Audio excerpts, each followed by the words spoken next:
ভুটান লিগের অভিজ্ঞতা ও জর্ডানে আসন্ন 3 জাতীয় টুর্নামেন্টে কাজে লাগাতে চান মিডফিল্ডার মনিকা চাকমা। মনিকার সাথে জাতীয় দলে ডাক পেয়েছেন ভুটান লিগে খেলতে যাওয়া আরও 5 নারী ফুটবলার। শনিবার সকালে ঢাকায় পৌঁছেছেন তারা। তবে এই সাফের জন্য ডাকা হয়নি সাবিনা সহ আরও 3 ফুটবলারকে। শনিবার সকালে বাফুফে ক্যাম্পাসে হঠাৎই দেখা মিলল জাতীয় নারী ফুটবল দলের মিডফিল্ডার মনিকা চাকমার। ভুটান লিগে খেলতে থিম্পুতে ছিলেন মনিকা সহ আরও 9 ফুটবলার। মিয়ানমারে 23 জুন থেকে 5 জুলাই নারী এশিয়ান কাপের বাছাই পর্ব।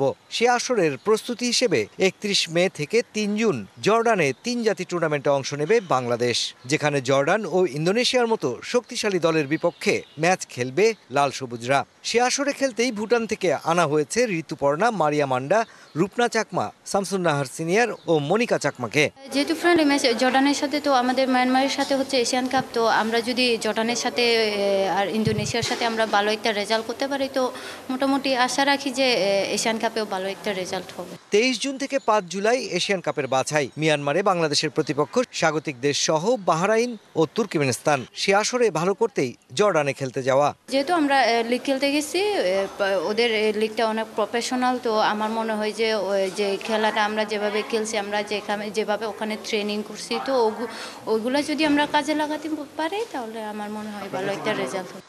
তবে ভুটান লিগে থাকা 2 বারের সাবজয়ী অধিনায়ক সাবিনা খাতুন সহ মাসুরা পারভিন, কৃষ্ণা রানী, সুমাইয়া ও সঞ্জিদা আক্তারকে ডাকেননি কোচ পিটার বাটলার। 26 মে রওনা হয়ে 27 মে বিকালে জর্ডান পৌঁছানোর কথা আফিদা মনিকাদের। Mushfiqur Rahman, DBC news, Dhaka. নগদ পেমেন্টে 500 টাকা পর্যন্ত ক্যাশব্যাক আর লেনদেনে প্রতিদিন ডিপ ফ্রিজ এবং ঘন্টায় ঘন্টায় এসি টিভি সহ দারুণ সব গিফট।